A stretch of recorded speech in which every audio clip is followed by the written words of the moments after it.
Bismillahirrahmanirrahim. Assalamualaikum warahmatullahi wabarakatuh. Syukur alhamdulillah pada malam hari ini kita bertemu lagi dalam kegiatan malam minggu bersama Haji Idris Usuli SPD MAP dalam kegiatan Bataya Komunitas Pegiat Pemilu Provinsi Gorontalo. Memang pada malam hari ini yakni tentang tahapan pilkada dan dalam problem COVID-19, upaya mengurai persoalan hukum dalam pemilihan kepala daerah di wilayah Provinsi Gorontalo. Bapak Idris Usuli hari ini adalah seorang pimpinan Bawaslu Provinsi Gorontalo yang dibidangi tentang hukum. Sebelum beliau menjadi anggota Bawaslu Provinsi Gorontalo, beliau adalah pernah menjadi komisioner KPU Kabupaten Bonewolang. Sehingga kalau persoalan tentang teknis, persoalan hukum, persoalan logistik, persoalan pengawasan bagi kami, beliau sangat handal, sangat ahli terkait dengan persoalan-persoalan itu. Makanya malam hari ini, malam minggu, kita mencoba untuk mengisi dan membahas tentang persoalan pilkada. Pada malam hari ini saya ditemani oleh host Siti Rahmah Igrisa. Selamat malam Pak. Malam. Jadi terkait bagaimana persoalan pilkada, bagaimana persoalan pemilihan bupati, tentu kita sudah tahu banyak sekali problem-problemnya. Tentu ada perbedaan jika dulu persoalannya seperti apa, jika hari ini persoalannya seperti apa. Jika dalam suasana yang tidak ada pandemi bagaimana, dalam suasana pandemi bagaimana, apakah ada rasa takut atau tidak. Nah, untuk mengetahui itu lebih lanjut, mari kita dengarkan langsung dari Bapak Idris Usuli. Apakah dalam pilkada nanti dengan adanya COVID bakalan berpotensi calon-calon atau kandidat calon kepala daerah itu akan didiskualifikasi? Nanti akan dijelaskan lebih lanjut. Beliau sangat ahli. Kepada Bapak Haji Idris Usuli saya persilakan. Terima kasih. Sebelumnya karena sudah menjadi kewajiban kami Bawaslu Provinsi Gorontalo sampai dengan tingkat bawah harus mematuhi, bahkan wajib bagi kami untuk menggunakan protokol kesehatan. Akan tetapi kalau dalam wawancara saya rasa tidak harus menggunakan ini ya. Tapi kenapa saya sebelum meminta izin kepada teman-teman, ini artinya menyampaikan kepada publik bahwa mari sama-sama kita menjaga kesehatan, yang dalam hari ini menggunakan masker, mencuci tangan, kemudian menjaga jarak. Ini penting karena ini bagian dari hal-hal yang harus kami sampaikan terus-menerus kepada masyarakat. Saya izin ya sebelumnya untuk mengeluarkan ini masker ini. Ya, sangat menarik pertanyaan tadi, menanyakan bagaimana pemilihan kepala daerah sebelumnya. Kalau tahun 2015 waktu itu saya sebagai anggota KPU Kabupaten Bonewolang. Kemudian bagaimana dengan pemilihan sekarang, pemilihan kepala daerah sekarang di masa pandemi.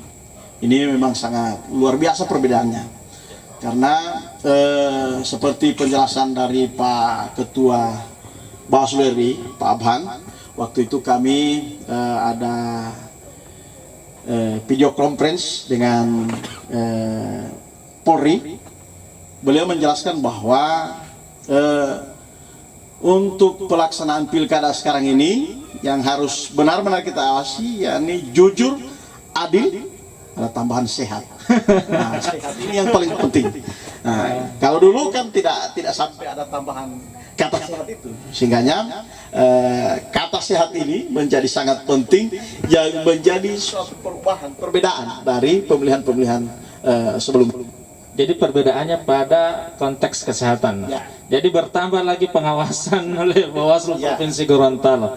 Nah, sekarang kira-kira bagaimana Pak? Sebagai pimpinan Bawaslu, bagaimana penilaian Bapak terhadap pilkada yang dilaksanakan dalam kondisi pandemi seperti ini? Apa yang Bapak rasakan? Apa ada rasa takut, ada rasa was-was, atau ada rasa pencegahan dini? Kira-kira gimana Pak? Memang secara manusiawi yang oleh Allah Subhanahu wa Ta'ala, rasa takut itu yang paling nomor satu. Sebenarnya ini COVID ini tidak terlalu mematikan, cuma yang lebih banyak mematikan rasa takut. Rasa takut. kita ini yang akan mengakibatkan orang mati dan was-was. Ya, kemudian bagaimana pandangan kami mengenai pelaksanaan pilkada ini pada saat COVID ini? Memang hal ini menjadi penting, yang mana tugas Bawaslu bertambah dengan harus mengawasi tahapan ini dengan mengawasi protokol kesehatan. Nah, protokol kesehatan ini memang harus kami awasi, terutama sekarang ini ada tahapan-tahapan yang harus kita akan hadapi.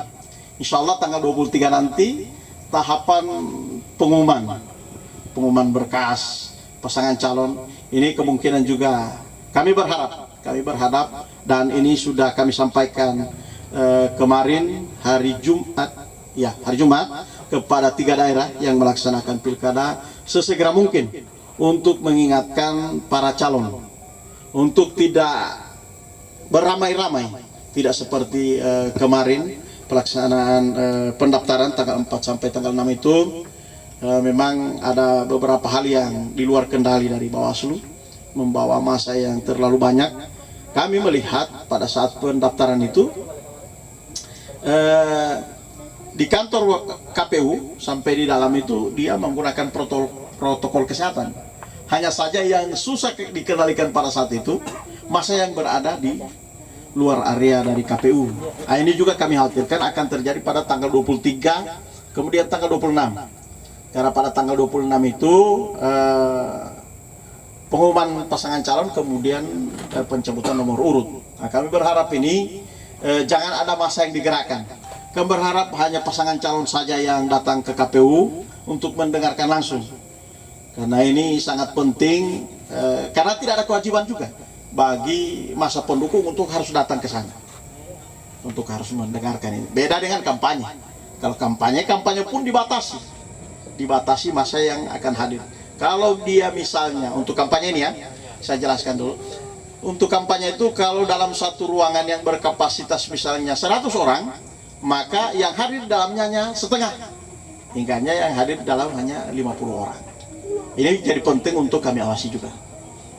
Jadi kalau kita melihat uraian dari Bapak Haji Idris Usuli ini, berarti protokol kesehatan itu menjadi syarat atau rukun utama dalam proses tahapan pemilihan kepala daerah. Seakan-akan ini menjadi harus hal yang wajib untuk dijaga. Kira-kira apakah protokol kesehatan itu menjadi sesuatu yang sangat penting untuk diperhatikan oleh Bawaslu, sehingga dia harus untuk dijaga. Jangan sampai ketika ada masyarakat yang melanggar kemudian diberi sanksi. Kira-kira karena kalau di Bawaslu itu kan hanya ada 4 tingkatan kan, ada pelanggaran pidana, etik, hukum lainnya, kemudian administrasi. Berarti ada kalau pelanggaran kesehatan, protokol kesehatan juga sudah bisa menjadi bagian dari pengawasan dari Bawaslu itu sendiri. Terima kasih. Memang untuk protokol kesehatan ini seperti yang dijelaskan tadi ada 4 tingkatan. Ya, untuk protokol kesehatan ini masuk ke tingkatan yang keempat, penanganan pelanggaran lainnya. Ya, pada penanganan pelanggaran lainnya ini Bawaslu, nah kita ini kan ada rujukannya, PKPU nomor 6, kemudian ke PKPU nomor 10. Nah, kalau kita itu untuk penanganan pelanggaran COVID ini, perintah dari RI jelas bahwa kita harus secara persuasif. Intinya kita persuasif dulu.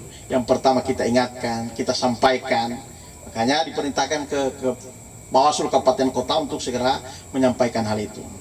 Akan tetapi jika ini tetap dilanggar, maka ini mohon maaf ya, kejadiannya seperti di Kabupaten Pohuwato. Kebetulan saya korwil di sana. Nah, di Kabupaten Pohuwato itu terjadi deklarasi. Ada deklarasi dari salah satu pasangan calon yang di dalamnya sempat mengundang artis. Kira-kira sudah Anda bisa bayangkan kalau sudah menghadirkan artis. Tidak mungkin mereka berkumpul seperti orang yang sebentar melaksanakan upacara. Kalau melaksanakan upacara, lencang kanan, lencang ini sudah diatur. Maka mereka berkerumun, ini terjadi. Nah, sehingganya oleh Bawaslu Kabupaten Pohuwato ini dilakukan penanganan, dan alhamdulillah penanganannya itu sudah selesai, dan hasil penanganan dan rekomendasinya sudah disampaikan ke Polres Kabupaten Pohuwato. Luar biasa, tegas, tuntas dan terpercaya. Sekarang pertanyaan saja, ada pertanyaan? Iya Pak, kebetulan saya mahasiswa hukum di IAIN Autonomi Gorontalo. Penyelenggaraan pemilihan kepala daerah di tengah-tengah pandemi ini menjadi pertanyaan khususnya bagi kami anak-anak milenial. Ada satu pertanyaan yang ingin saya tanyakan. Ini melihat dari aspek hukum, apakah penyelenggaraan pilkada di tengah-tengah pandemi ini merupakan suatu kewajiban yang harus dilaksanakan, ataukah merupakan suatu tantangan bagi khususnya Bawaslu di Provinsi Gorontalo? Ya, bagi kami pelaksana di bawah, Pak Alpian juga di Bawaslu Kota Gorontalo, bahwa apa yang sudah menjadi keputusan dari RI, maka wajib bagi kami untuk melaksanakan. Wajib. Apapun yang terjadi, mau di tengah pandemi, kalau memang perintah dari atas kami harus laksanakan. Kemudian kenapa ini jadi dan tidaknya harus kita laksanakan, karena penting bagi kami menjaga, karena di Bawaslu itu yang dijaga itu, yang diawasi itu bukan hanya orang yang misalnya melakukan money politik atau misalnya pelanggaran oleh ASN. Tahapan semua itu jika dia diatur dalam peraturan perundang-undangan, wajib bagi Bawaslu. Jika berhubungan dengan pemilihan, ya, wajib bagi Bawaslu untuk mengawasinya.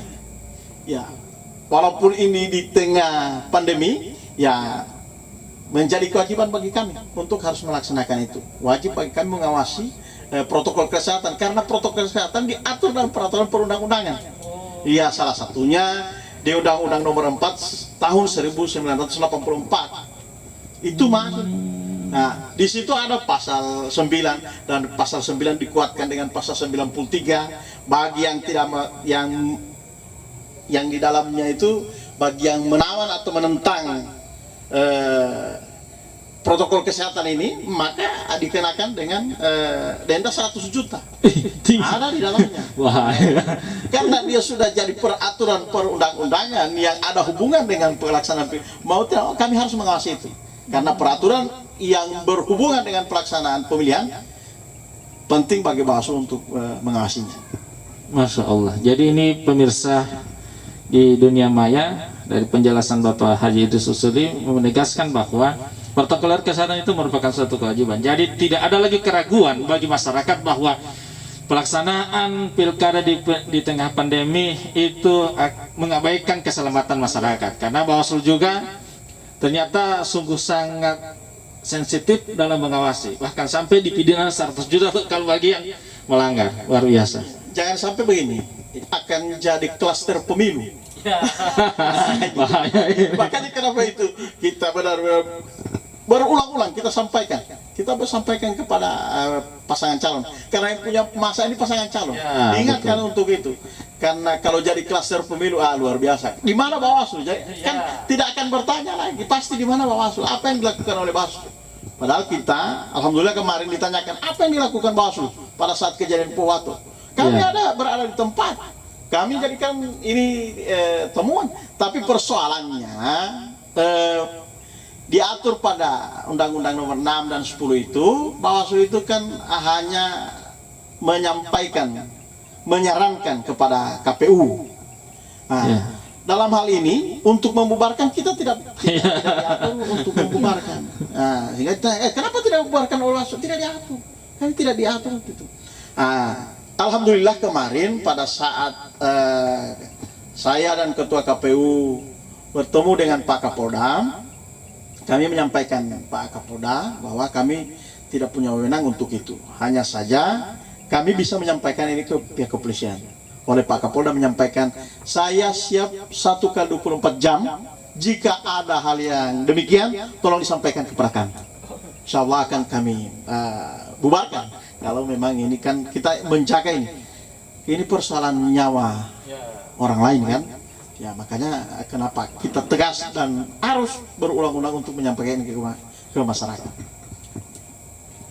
Iya Pak, terkait dengan apa yang sudah dijelaskan, maka timbul lagi pertanyaan yang menurut saya pribadi yang harus perlu dipertanyakan dan menjadi penguatan kepada masyarakat bahwa tidak perlu takut lagi untuk melaksanakan penyelenggaraan pemilihan kepala daerah di tahun 2020 khususnya di bulan Desember. Nah, yang menjadi pertanyaan saya, akankah ada jaminan ketika diselenggarakannya pemilihan kepala daerah agar tidak ada klaster-klaster baru seperti yang tadi dikatakan bahwa klaster pemilu, jaminan kepada masyarakat ataupun jaminan kepada penyelenggara. Oke. Kalau menjamin tidak akan ada klaster baru itu di luar jangkauan kami. Hanya saja yang terpenting bagi kami bagaimana bisa mencegah itu terjadi.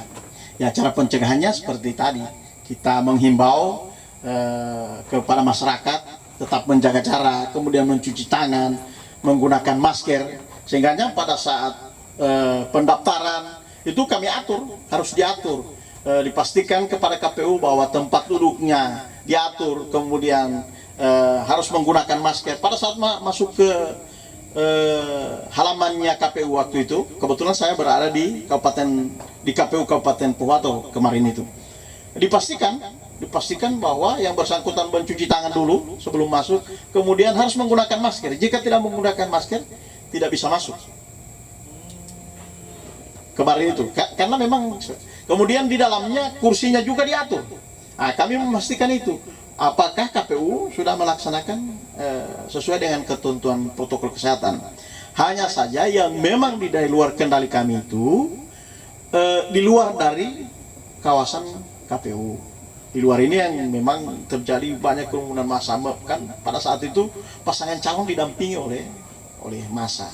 Nah, ini yang jadi perhatian bersama. Alhamdulillah kemarin juga Pemda Provinsi Gorontalo sudah mengundang Bawaslu, KPU dan stakeholder untuk membicarakan ini. Karena ini penting, bahkan sekarang ini coba kayaknya meredup yang namanya money politik. Justru yang muncul di permukaan ini adalah COVID ini. Nah, karena ini menyangkut nyawa manusia. Jadi tadi sudah disampaikan oleh Pak Haji Idris Susuli bahwa keselamatan rakyat itu adalah hukum tertinggi, dan Bawaslu sudah memastikan sedetil-detilnya untuk mengawasi jangan sampai ada protokoler kesehatan yang dilanggar. Nah, pertanyaan selanjutnya Pak Haji, kira-kira jika seandainya ditemukan ternyata ada pasangan calon yang dengan sengaja melakukan melanggar protokol kesehatan, apakah berpotensi kandidat itu berpotensi untuk didiskualifikasi sebagai calon? Ini sangat penting. Kemarin sudah dibicarakan juga di Pemda, bahkan karena saya lebih banyak membicarakan mengenai Pohuwato ya, karena saya kurirnya di sana. Kebetulan kemarin Ketua Bawaslu Pohuwato sudah menelpon saya menyampaikan bahwa sudah ada pertemuan dengan Pemda, bahkan ada saran-saran yang disampaikan oleh stakeholder pada saat itu, menyampaikan kalau boleh masukkan saja diskualifikasi itu kalau bagi pasangan calon yang melanggar. Tetapi ini kan tidak diatur dalam peraturan perundang-undangan.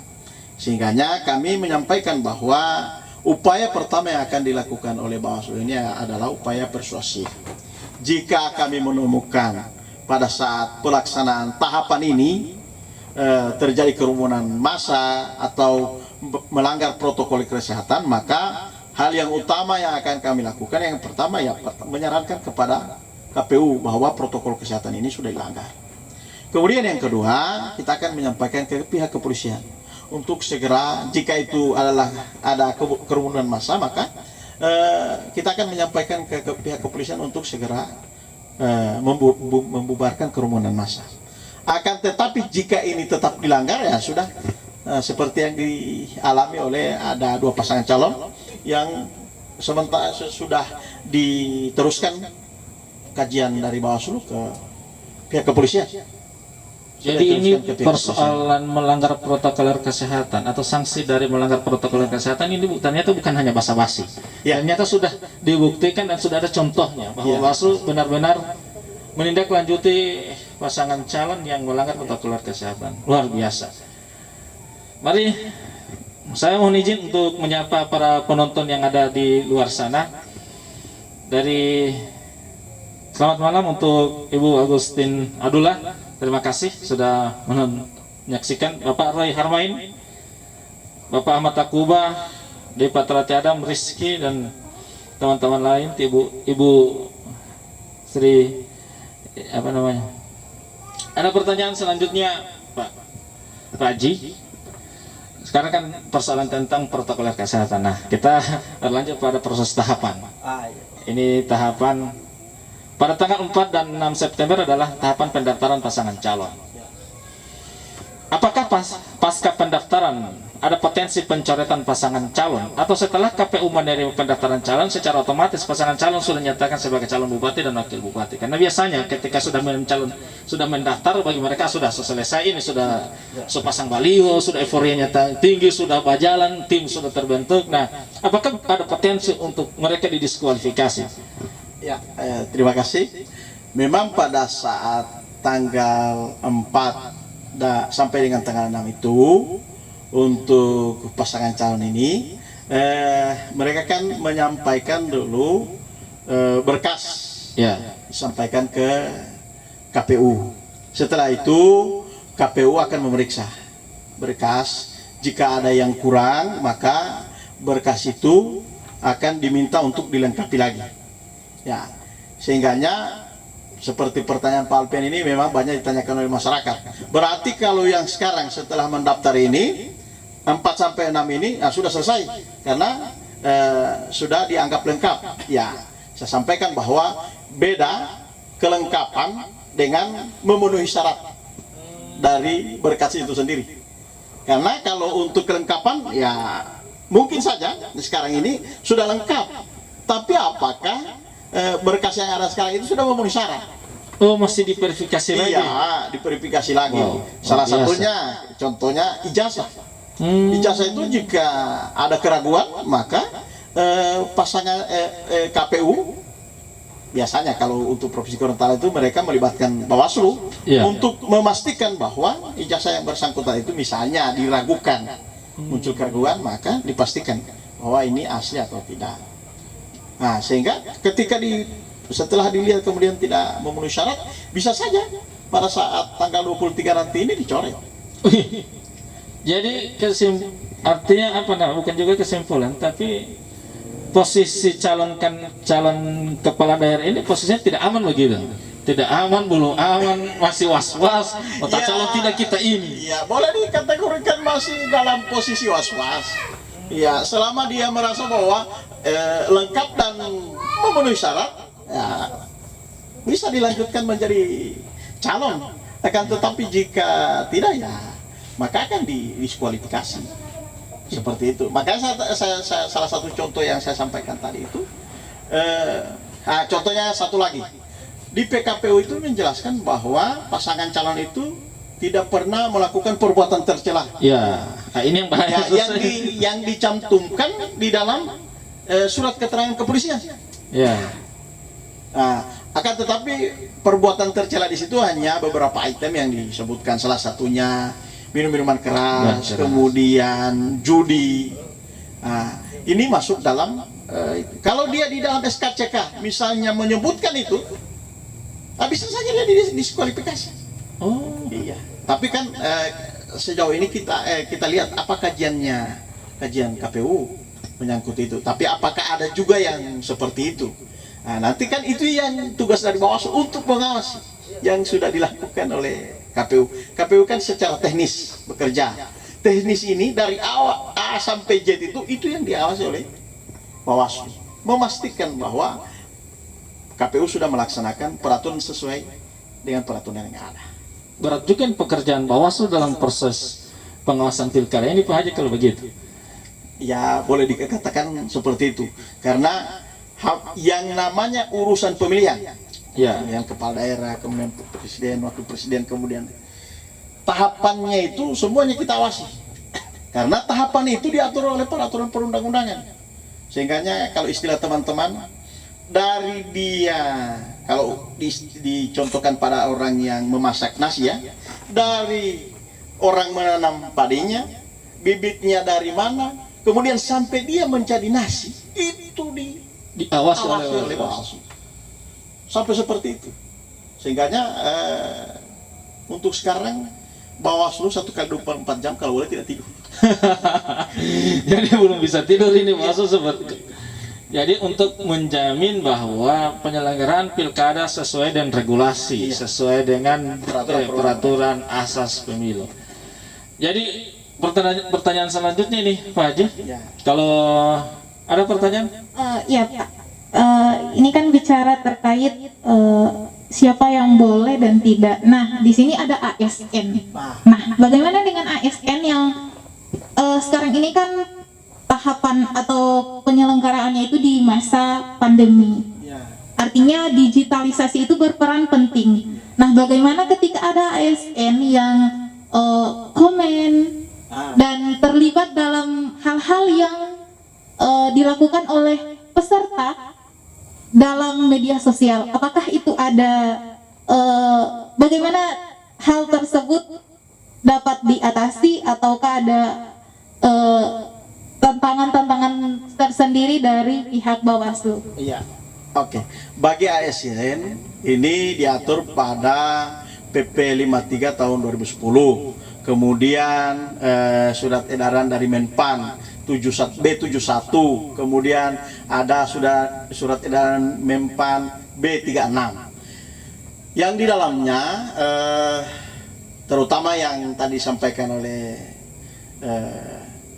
Ade ini menyangkut bagaimana komen, kemudian like, share. Nah, ini tidak bisa, karena itu diatur di surat edaran Menpan bagi ASN. Nah, selama ini kan mungkin juga Pak Alpian sudah merasakan.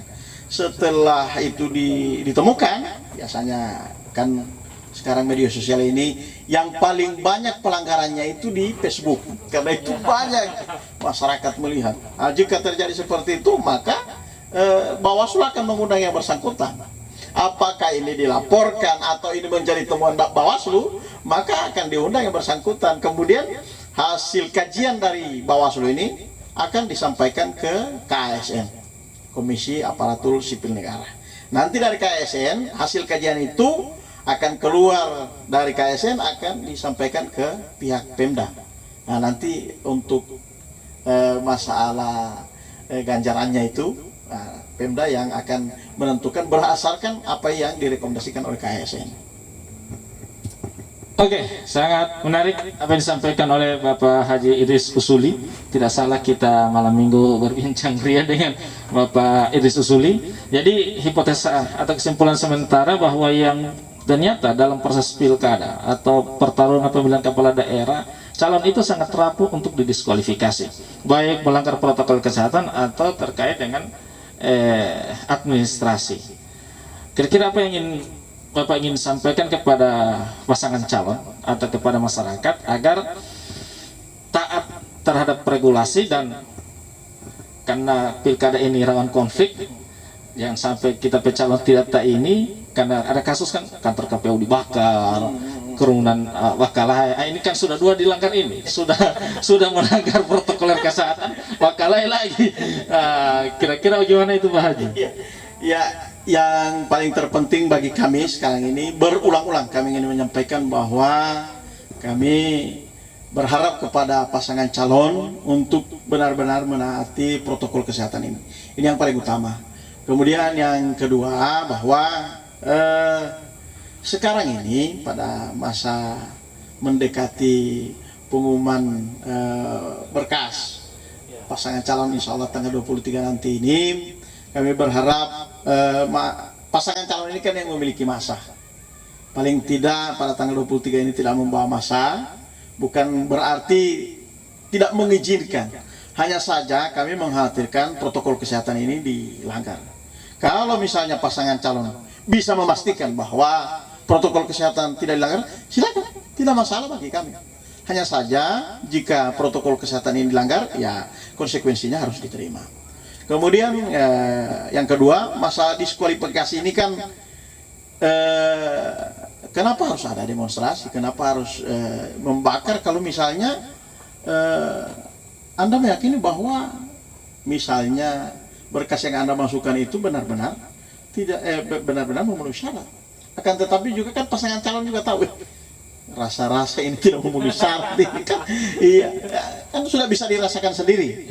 Karena yang jelas apa yang dilakukan oleh teman-teman penyelenggara yang dalam hal ini KPU, mereka kan memastikan bahwa dokumen yang sudah dimasukkan ini benar-benar sesuai dengan peraturan PKPU. Dan kita juga memastikan untuk pasangan calon jangan khawatir, ada Bawaslu insya Allah akan memastikan bahwa apakah juga KPU ini benar-benar melaksanakan sesuai dengan Kerja secara profesional. ya, berdasarkan peraturan perundang-undangan. Kami akan awasi itu. Dan jika masyarakat menemukan bahwa jangankan KPU, Bawaslu pun jika ditemukan masyarakat melakukan hal-hal yang di luar dari peraturan perundang-undangan, silakan. Nah, banyak tempat untuk mengadu. Kalau untuk kami penyelenggara ada DKPP, silakan dilaporkan. Kalau misalnya untuk tingkat kabupaten laporkan di TPD, dan untuk provinsi silakan laporkan ke DKPP. Ada aturan yang untuk apa? Tidak usah demo, dilapor saja. Kalau memang melanggar peraturan perundangan. Makanya kami berharap kepada masyarakat Bawaslu ini tidak dapat melakukan apa-apa tanpa bantuan masyarakat. Iya. Ya, bantuan masyarakat mengawasi bersama. Kalau diserahkan kepada Bawaslu Kabupaten di Bonebolango, Kabupaten Gorontalo dan Pohuwato kan ada 3 orang. Ditambah lagi yang di kecamatan 3 orang, di desa 1 orang. Ya kita tidak mampu untuk mengawasi ini. Makanya kami butuh masyarakat. Sehingganya slogan kita jelas. Bersama rakyat awasi pemilu, bersama Bawaslu tegakkan keadilan pemilu. Karena memang kita butuh masyarakat untuk melakukan pengawasan ini. Masya Allah. Ada pertanyaan lagi dari Adinda Gorontalo Sob. Tapi sebelumnya saya menyapa penonton kita pada hari ini. Ada Eka hadir, Rizky hadir, Ahmad Takuba hadir. Oh ini melapor ini. Ada pertanyaan ini Pak Haji. Assalamualaikum warahmatullahi wabarakatuh. Mohon maaf Pak, kira-kira sanksi apa yang diberikan kepada paslon ketika melakukan kampanye dengan mengumpulkan massa? Sanksi apa? Iya, tadi seperti tadi yang kami sampaikan bahwa jika dia mengumpulkan massa, wajib bagi Bawaslu menyampaikan ke KPU, menyarankan kepada KPU bahwa sudah terjadi pelanggaran protokol kesehatan. Nanti apakah pada saat itu diberhentikan? Misalnya ini masa kampanye, kita contohkan masa kampanye. Masa kampanye diberhentikan, itu wewenang dari KPU. Akan tetapi jika tetap masa ini sudah tidak bisa ditanggulangi lagi, sudah memang ya kewajiban bagi Bawaslu untuk segera melaporkan ke pihak kepolisian untuk membubarkan. Karena Bawaslu tidak bisa membubarkan. Bawaslu tidak bisa membubarkan itu. Tetapi Bawaslu masih bisa diharap untuk bagaimana menjaga protokol kesehatan pada saat pelaksanaan. Iya, penting bagi kami. Pada saat misalnya kampanye itu kami harus memastikan bahwa jarak, kemudian pada saat itu memakai masker. Kalau tidak memakai masker ya jangan ikutlah. Jangan ikut di dalam kampanye itu. Jangan ikut di dalamnya. Kalau mau masuk silakan menggunakan masker. Kemudian kalau sudah menggunakan masker, atur jarak. Dan dipastikan juga di tempat kampanye itu harus ada tempat untuk mencuci tangan. Dan itu harus yang paling utama memperhatikan itu yang pertama KPU. Iya. KPU yang harus memperhatikan itu. Nah, tahapan-tahapan itu kalau tidak dilaksanakan maka wajib bagi kami untuk mengingatkan, menyampaikan kepada KPU bahwa ada tahapan yang sudah dilanggar. Jika KPU dan jajaran di bawah tidak melaksanakan itu, ya pertama penanganan secara administrasi atau DKPP saja.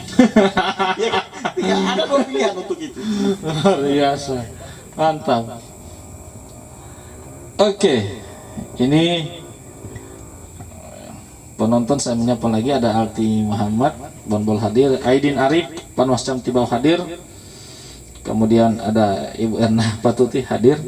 Jadi begini, sekarang kan kalau mengatur masa ini kan otomatis pekerjaannya sangat berat. Apalagi kalau harus, jangankan Bawaslu, pihak kepolisian saja kadang-kala dilawan. Pakai masker. Oh, kenapa mesti pakai masker? Jaga jarak. Kenapa mesti jaga jarak? Pertanyaannya Pak, ini kan proses euforianya tinggi, yang dimana mereka siap mati untuk membela pasangan calon. Sekarang apakah, saya pertanyaan pribadi, apakah Bapak tidak takut ketika memperingati masyarakat masa yang begitu banyak untuk mentaati ini? Karena banyak kasus ini pengawas, dia todong di pisau, dia todong di senjata. Kira-kira gimana menghadapi itu Pak? Ini masalah takut dengan tidak takut, ini persoalannya. Sudah menjadi konsekuensi pekerjaannya Bawaslu, ya harus berhadapan dengan hal-hal yang seperti itu. Masalah takut dan tidak takut ini kan sudah dikejar dengan pisau, dilempar dengan batu, siapa yang tidak takut? Ya. Tapi kan pada prinsipnya musuh jangan dicari, tapi ketemu musuh jangan lari. Ya, karena ini konsekuensi pekerjaan. Ya. Kita sudah berjanji untuk melaksanakan pekerjaan ini, maka ya harus siap berhadapan dengan kenyataan-kenyataan seperti itu di lapangan. Mantap. Lama.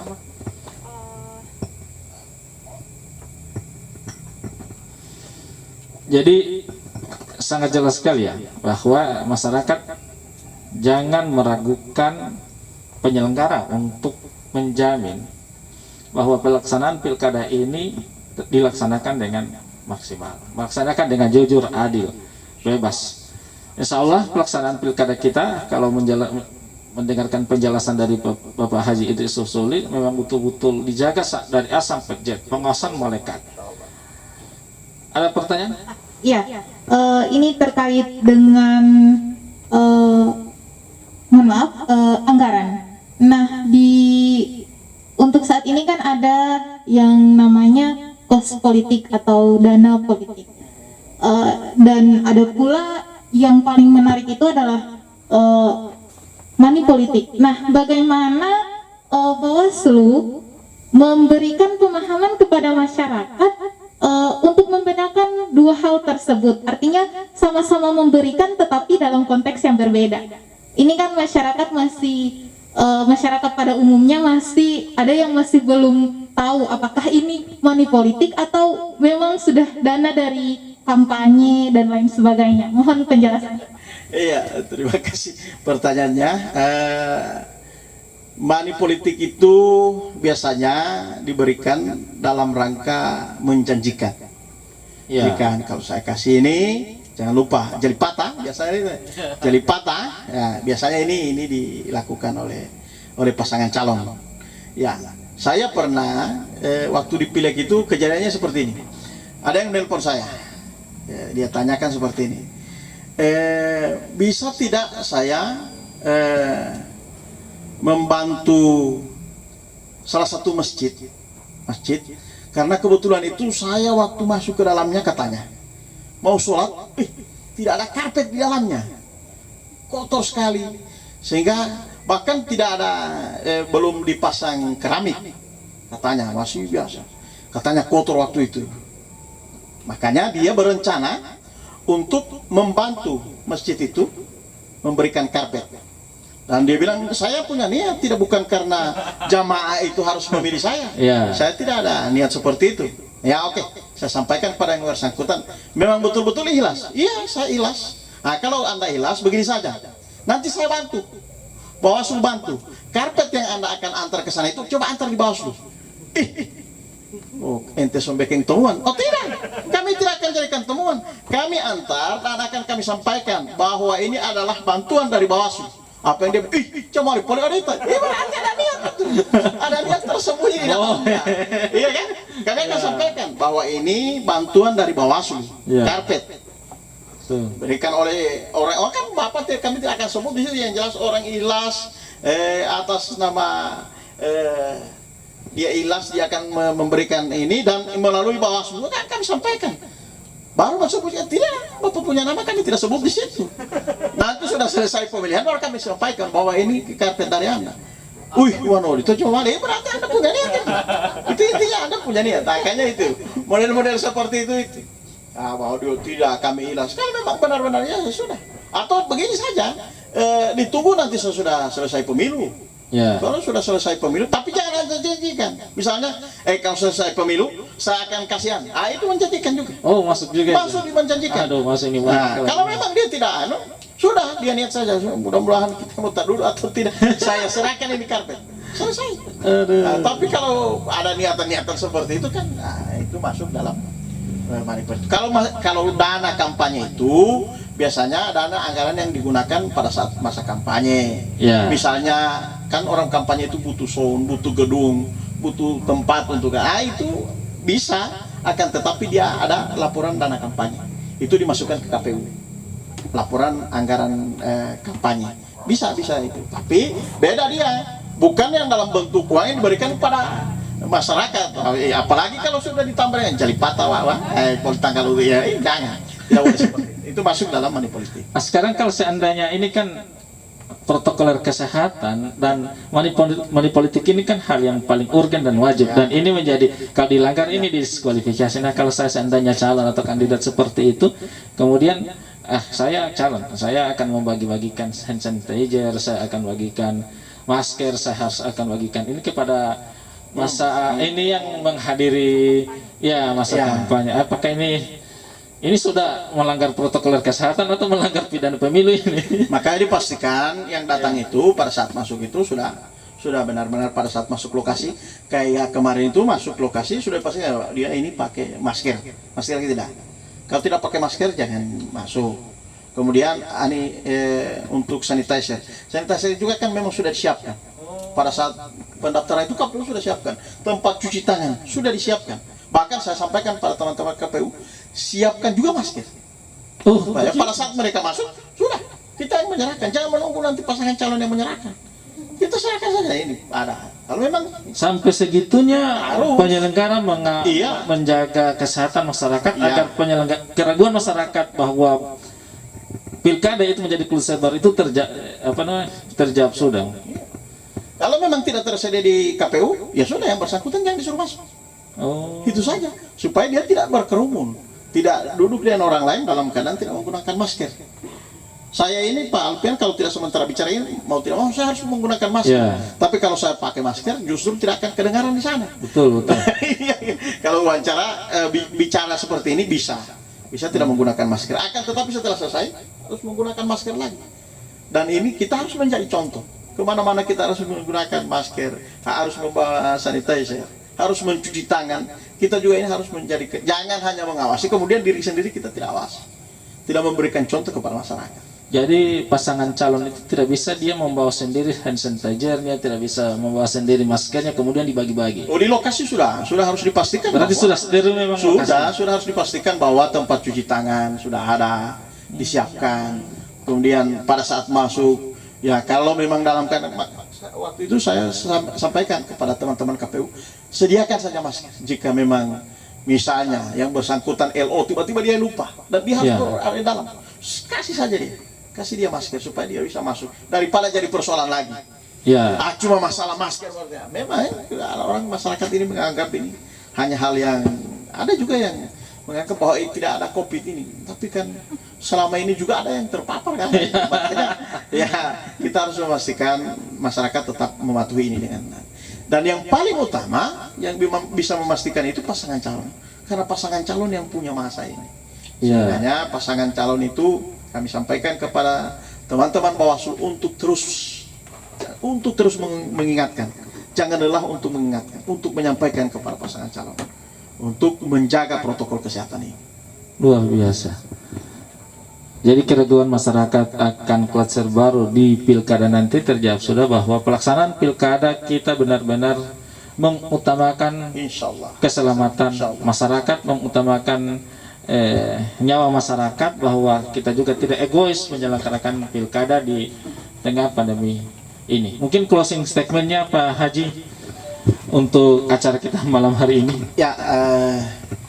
Yang pertama bahwa kami berharap kepada pasangan calon, teman-teman pasangan calon untuk bisa membantu kami dalam hal ini untuk bisa menjaga protokol kesehatan dengan sebaik-baiknya, bisa menyampaikan kepada masa pendukung untuk bisa menjaga protokol kesehatan ini. Kemudian yang kedua, kami juga sebagai Bawaslu dalam hal ini memohon bantuan dari masyarakat untuk bisa membantu kami dalam melaksanakan pengawasan ini. Bukan hanya pengawasan protokol kesehatan, akan tetapi bisa mengawasi bagaimana pelaksanaan pilkada ini berjalan jujur dan adil. Karena saya sampaikan tadi bahwa Bawaslu tidak mampu berbuat apa-apa tanpa bantuan dari masyarakat. Kita berusaha semaksimal mungkin karena masyarakat ini lebih banyak dari pengawasnya. Sehingganya jika ada masyarakat menemukan hal-hal yang di luar dari peraturan perundang-undangan yang berhubungan dengan pelaksanaan pilkada ini, kami berharap masyarakat bisa melaporkan kepada Panwascam, kepada teman-teman Bawaslu Kabupaten Kota. Insya Allah kami berusaha 1 kali 24 jam. Insya Allah kami 1 kali 24 jam siap menerima laporan dari masyarakat. Nah, ini penting karena laporan dari masyarakat ini akan menjadi penting bagi kita untuk bisa melaksanakan tahapan ini, mengawasi tahapan-tahapan ini dengan sebaik-baiknya. Terima kasih. Nah, kemudian kepada teman-teman yang hari ini sudah mengundang kami, alhamdulillah Bawaslu ini menjadi, saya lihat jadi pembicara yang beberapa minggu ini ya, karena mungkin serunya pelaksanaan pilkada ini. Ucapan kami keluarga besar Bawaslu Provinsi Gorontalo terhadap teman-teman yang sudah kreatif dan mengundang kami. Ini kenapa jadi sangat penting, karena dengan begini kami bisa membagikan informasi ke masyarakat. Masyarakat bisa mendengarkan langsung, bisa mendapatkan penjelasan dari kami. Karena walaupun kami juga melakukan sosialisasi hal-hal yang seperti ini, mungkin ada komunitas perempuan, milenial yang bisa mendengarkan langsung. Apalagi sambil duduk dengan teman-teman malam minggu seperti ini, ya bisa berdiskusi mengenai pengawasan pelaksanaan pemilihan insya Allah di 3 daerah di Provinsi Gorontalo. Kira-kira ya dari saya hanya itu yang bisa kami sampaikan. Jadi terima kasih bagi teman-teman yang sudah menonton. Saya perlu sampaikan Pak Haji, alhamdulillah acara kita pada malam hari ini sudah 354 kali dibagikan. Insya Allah informasi ini yang penting untuk meyakinkan kepada masyarakat bahwa penyelenggaraan pilkada nanti benar-benar menjamin keselamatan masyarakat. Yang kedua Pak Haji, kira-kira apa pesan Pak Haji untuk pasangan calon, karena tadi diwasakan bahwa ada potensi didiskualifikasi untuk pasangan calon agar tidak melakukan hal-hal di luar dari batas kemampuan masyarakat biasa, karena jangan khawatirnya ada pergolakan sosial nanti di masyarakat. Kalau potensi diskualifikasi itu untuk bukan untuk masalah COVID ya, untuk masalah protokol kesehatan. Kalau untuk masalah misalnya ada beberapa dokumen yang misalnya dicurigai oleh KPU, misalnya tidak memenuhi syarat, bisa saja didiskualifikasi. Tapi itu sepenuhnya kita serahkan di wilayahnya KPU, yang insya Allah wilayahnya itu tetap akan diawasi oleh Bawaslu. Kami berusaha berupaya melakukan pengawasan ini dari semua tahapan ini. Alhamdulillah tanggal 23 nanti akan masuk tahapan selanjutnya, kita akan terus mengawasi. Dan alhamdulillah juga kami merasa bersyukur teman-teman KPU, walaupun kalau misalnya Bawaslu belum ada di tempat, mereka sudah segera menghubungi kita, ini ada pengawasan ini. Kayak kemarin misalnya memastikan ijazah dari beberapa pasangan calon, alhamdulillah Bawaslu juga hadir di dalamnya. Kemudian pada saat pemeriksaan berkas, kalau saya lihat di Kabupaten Pohuwato ya, Kabupaten Pohuwato itu pada saat memeriksa berkas, Ketua Bawaslu bersama anggota duduk bersama-sama untuk melihat berkas ini. Nah, nanti setelah itu mungkin ada berkas-berkas yang dianggap mungkin ini tidak diyakini, ya maka akan dilakukan verifikasi di tempat bersangkutan. Misalnya dia sekolahnya di mana, SMA-nya di mana, kan dipastikan dilihat di sana apakah benar-benar terdaftar, apakah memang benar-benar dia lulus di sekolah itu. Nah, itu yang akan dipastikan oleh Bawaslu, dan alhamdulillah Bawaslu mengawasi itu, mengawasi tahapan-tahapan yang sudah dilewati oleh KPU. Insya Allah kita tinggal menunggu tanggal 23 nanti ini. Kita mudah-mudahan semuanya bisa lolos, mudah-mudahan. Kan tetapi ya, jika tidak ini kan itu bagian dari kinerja juga Bawaslu dan KPU. Jika ditemukan ini kan tidak mungkin yang misalnya memenuhi syarat kemudian disampaikan tidak memenuhi syarat. Begitupun dan sebaliknya, yang tidak memenuhi syarat kemudian sampai memenuhi syarat yang bersangkutan, iya kan? Nah, insya Allah kami bekerja secara profesional menjaga marwah kami sebagai penyelenggara pemilihan umum. Jadi terima kasih Pak Haji. Ternyata saya tadi sudah minta Pak Haji untuk closing statement. Ternyata masih banyak juga yang bertanya ini. Iya. Di media massa. Masih bisa dilanjutkan Pak Haji? Oke, Saya kita lanjutkan. yang penting di sini masih. Oh siap. Mudah-mudahan kalau saya bisa jawab, Iya. insya Allah akan saya jawab. Kalau saya tidak mampu nanti Pak Alpian bantu saya. Iya kan? Masya Allah. Ini dari Bapak Jul Jahili. Izin. Haruskah penyelenggaraan pemilihan dilangsungkan dan dipaksakan terlaksana di era pandemi? Apakah penyelenggaraan pemilihan ini hanya kemauan KPU saja, atau ada pihak lain yang terlibat juga di dalamnya, sehingga pemilihan dilanjutkan pada masa pandemi? Sekian. Nah, ini bahaya pertanyaan ini. Cuma bahaya, berat. Berat. Pada prinsipnya kami di Bawaslu yang namanya kan teman-teman yang di RI ini adalah regulator. Iya. Kita yang di sini adalah eksekutor. Ya, jika di sana ada perintah tetap melaksanakan, ya kita akan laksanakan sesuai dengan peraturan yang berlaku. Karena kita ini melaksanakan apa yang sudah menjadi. Saya rasa KPU juga tidak sendirian.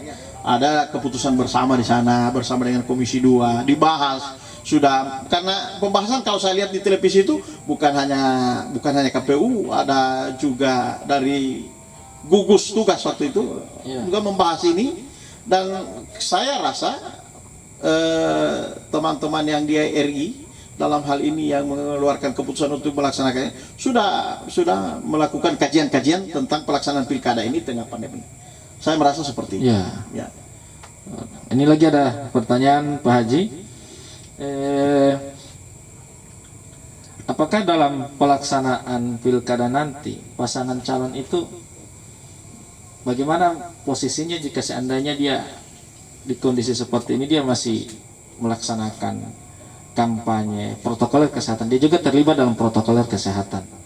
Dia mau istilahnya saya juga membantu KPU dan Bawaslu untuk mengkampanyekan protokoler kesehatan dengan misalnya bagi-bagi masker, misalnya bagi-bagi hand sanitizer, kemudian sampel disinfektan dan lain sebagainya. Ini memang agak rumit juga ketika mereka dalam hal ini bantu membagi-bagikan masker. Makanya saya sampaikan tadi seperti yang menelpon saya tadi. Kalau memang niat ingin membagi-bagi silakan. Antar saja ke Bawaslu. Nanti kami yang bantu. Banyak mahasiswa ini bisa bantu untuk membagikan masker, kemudian sanitizer. Banyak yang bisa membantu. Tidak harus juga, apalagi kalau misalnya membantu kemudian menyampaikan ke publik, jangan lupa saya hanya persoalan masker. Apakah kita harus membujuk masyarakat? Kemudian sanitizer, membujuk masyarakat harus memilih. Nah, itu kan sudah masuk wilayah lagi money politik. Sudah membujuk orang untuk gara-gara masker kemudian sanitizer kita harus ini. Makanya itu juga kita awasi. Kalau itu terjadi kita akan lihat pelanggaran apa lagi yang dia. Ini apakah masuk administrasi atau pidana? Nanti kita kaji lagi kan. Nanti kita akan kaji lagi ya ini masuk pelanggaran apa ini? Masuk pelanggaran administrasi atau masuk pelanggaran pidana? Ya. Masya Allah. Ada pertanyaan lagi nih Pak Haji, minta maaf kalau banyak bertanya. Silakan. Bagaimana posisinya jika seandainya penyelenggara pemilu yang terkena COVID? Ya, jika penyelenggara pemilu terkena COVID, kita berharap tidak terjadi ya. Jika itu terkena COVID, maka yang bersangkutan harus melakukan sama dengan masyarakat biasa. Dia tetap melakukan isolasi, ya misalnya diperiksa, kemudian di swab yang bersangkutan positif, maka dia harus melakukan isolasi mandiri. Ya sesuai peraturan perundang-undangan. Nah, dia selama itu mungkin saja dia tetap bekerja, misalnya ada rapat-rapat ya, dia menggunakan via Zoom, mungkin akan difasilitasi oleh teman-temannya yang di kantor, yang hadir di kantor untuk melakukan melalui via daring atau Zoom, melakukan rapat melalui via daring atau Zoom. Bisa seperti itu. Tapi dia tetap tidak bisa, walaupun dia penyelenggara kemudian dia datang. Saya itu tidak bisa. Dia tetap harus mengikuti protokol kesehatan. Tidak bisa. Dia harus tetap bekerja. Akan tetapi dia harus diisolasi.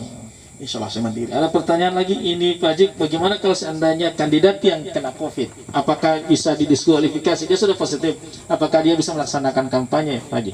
Ya, kalau dia misalnya kena COVID, tetap dia seperti anggota KPU tadi. Ya. Dia harus diisolasi. Nah, tidak mungkin dia mau kampanye pada saat itu. Nanti ada penyebaran lagi. Ya kan? Makanya bersangkutan mau anggota KPU, mau anggota Bawaslu, masyarakat atau pasangan calon. Ketika dia dinyatakan positif, maka yang bersangkutan harus diisolasi. Hasil diisolasi. Jangan dibilang mentang-mentang saya harus kampanye. Tidak bisa. Anda tetap harus melakukan isolasi. Seperti itu. Kira-kira pilkada ini bisa ditunda tidak Pak Haji? Mau ditunda dengan tidak, saya sudah sampaikan tadi bahwa kita bukan regulator. Begitu. Kita Bawaslu provinsi, kita ini eksekutor. Kalau perintah di atas berhenti, ditunda. Kita melaksanakan. Kalau bisa ada menyampaikan dilaksanakan, kita lanjutkan. Kalau pilihan bagi kita yang ada di provinsi, kabupaten, kota, melaksanakan apa yang sudah menjadi keputusan dari RI.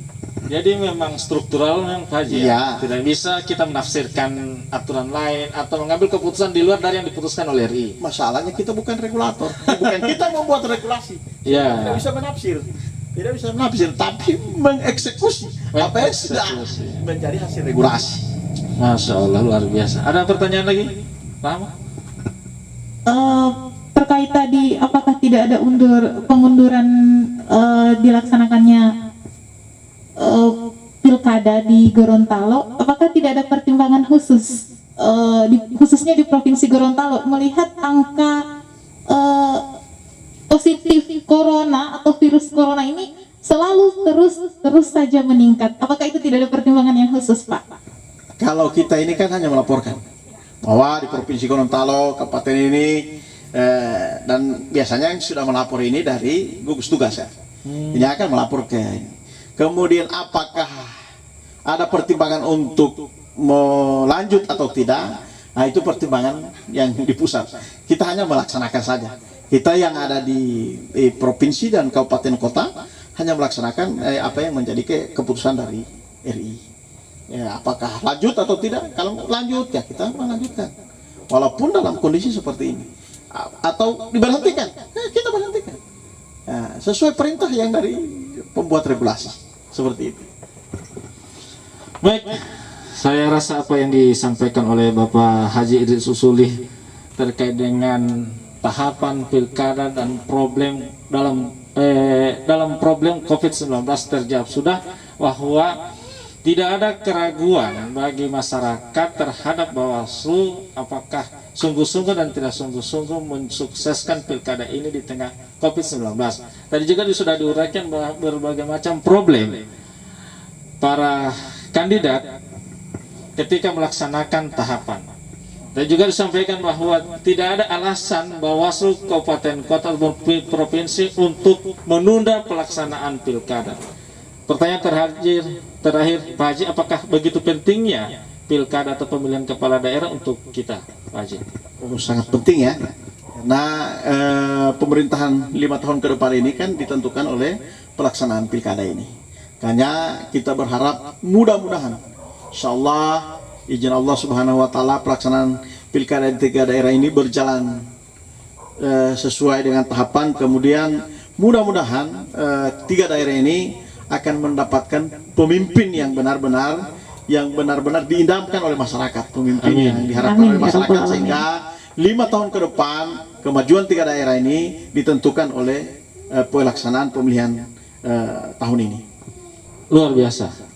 Terima kasih kami sampaikan kepada Bapak Haji Idris Usuli, SPD MAP Kordip Hukum Bawaslu Provinsi Gorontalo. Kami mengucapkan banyak terima kasih telah menyempatkan waktu di pondok kami yang sangat sederhana, dengan keterbatasan yang ada, dengan fasilitas yang ada, dengan kondisi lingkungan dan alam yang terbuka yang ada, banyak sekali suara-suara bising dari hewan-hewan liar.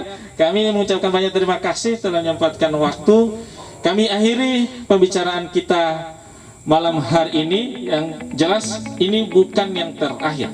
Bisa saja ada part kedua, ada bersambung ketiga, bersambung keempat. Karena bagi kami mencari ilmu dari Bapak Haji Idris Usuli ini sangat tidak terbatas. Masih banyak ilmu yang perlu digali dari beliau, karena beliau masih banyak urusan lain di luar sana, dan waktu yang diberikan kepada kami hanya sejam. Karena itu kami memanfaatkan ini semaksimal mungkin. Demikian, billahi taufiq wal hidayah. Assalamualaikum warahmatullahi wabarakatuh.